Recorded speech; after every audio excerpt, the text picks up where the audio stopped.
नमस्कार मित्रांनो, पळसझरी ठाकूरवाडीमध्ये एक अपघात झालेला आहे. रात्रीच्या सुमारास 3 वाजता दरड कोसळली आहे. एक मातीचा पूर्ण कडाच्या कडा खाली आलेला आहे. त्या कड्यामध्ये 3 4 व्हीलर आणि 2-3 2 व्हीलरचं नुकसान झालं आहे. तरी पण काही मनुष्यहानी झालेली नाही आहे. त्यात आम्ही चाललेलो आहोत सर्वे करायला. मी आहे, माझ्यासोबत इथे मामा आहे, त्याच्यानंतर श्रेयश आहे. चाललो आम्ही तिकडे. आता बघूया काय नक्की झालं. बघा, हा नाळा आहे साईडला. रस्त्याची अवस्था बघा. नेते काय करतात समजत नाही अजूनपर्यंत आम्हाला. सर्व नेत्यांना एक विनंती आहे, प्रत्येकाला घरापर्यंत रोड करून द्या. ठाकूरवाडी आणि हा पहा रोड, हा पहा डॅम.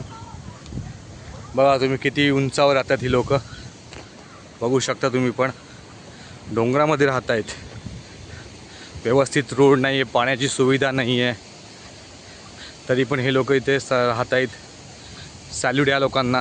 रोडपासून किमान 15 ते 20 मिनटावरती चालण्यासाठी लागतात.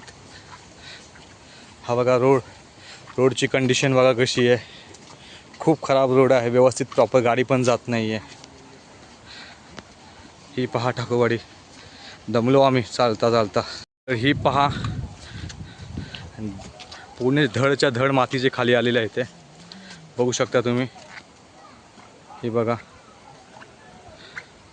नशीब ही घरं पडलेली नाही आहे. हितपासून पूर्ण, हे बघा इथे झूम करतो, हितपासून पूर्ण खालेला आहे. हा पूर्ण मातीचा मलबा खाली आलेला आहे. आणि हे आहे आमच्या पळसझरी ठाकूरवाडी.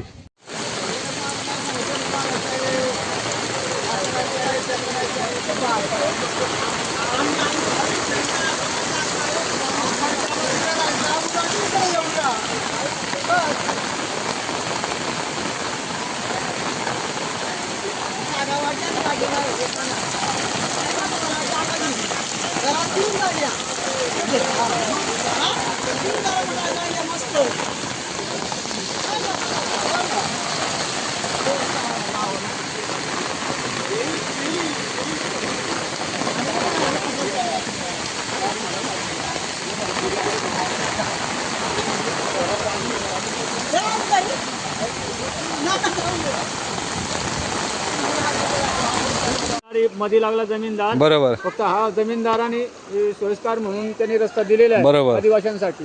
तिथं आम्ही ते रस्त्यासाठी आम्ही तोडलेलं होतं. हां, त्याच्यामुळे तोडल्यामुळे ते खचलं गेलं. बरोबर. मग तुला काय वाटतं, व्यवस्थित रस्ता बनवून द्यायला पाहिजे या लोकांनी. बरोबर आहे. म्हणजे जेणेकरून पाण्याची व्यवस्था नाही आहे, रोडची व्यवस्था नाही. रोड बघू शकता तुम्ही कसं इकडे बघा.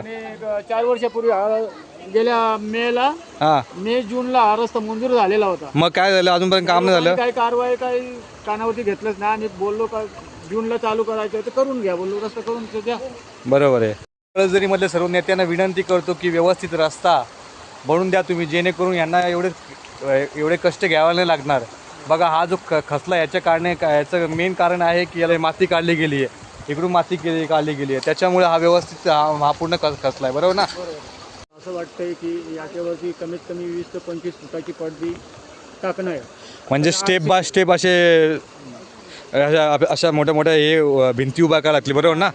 तेव्हाच ती माती खाली नाही येणार. जाळी मारून त्याला बांधकाम करणं हे RCC मध्ये करणंच आहे. बरोबर आहे. तो खाली नाही येणार, त्याला सपोर्ट फुल राहील. तर विनंती करतो सर्व नेत्यांना, जर सपोर्ट करा आम्हाला, म्हणजे पुढे आम्हाला काय त्रास नाही होणार. बरोबर ना. कारण ती पडदी टाकल्याशिवाय पर्याय नाही. कारण त्याच्यामुळे सपोर्ट राहील आणि काही कोणाला काही धोका नाही येणार. आज हे फक्त गाड्यांवर गेलं, उद्या जे मनुष्यहानी पण होऊ शकतं. ही मनुष्यहानी टाळायची असेल आपल्याला, तर नक्कीच आपल्याला 15 फुटाच्या अशा भिंती बांधायला लागतील, जेणेकरून मातीचा मलबा खाली नको यायला. नक्कीच कुठे कोणी बघत असेल नेते मंडळी, तर विनंती करतोय आपल्या पळसझरी ग्रामपंचायतमधून सर्वांनी यांना सपोर्ट करा.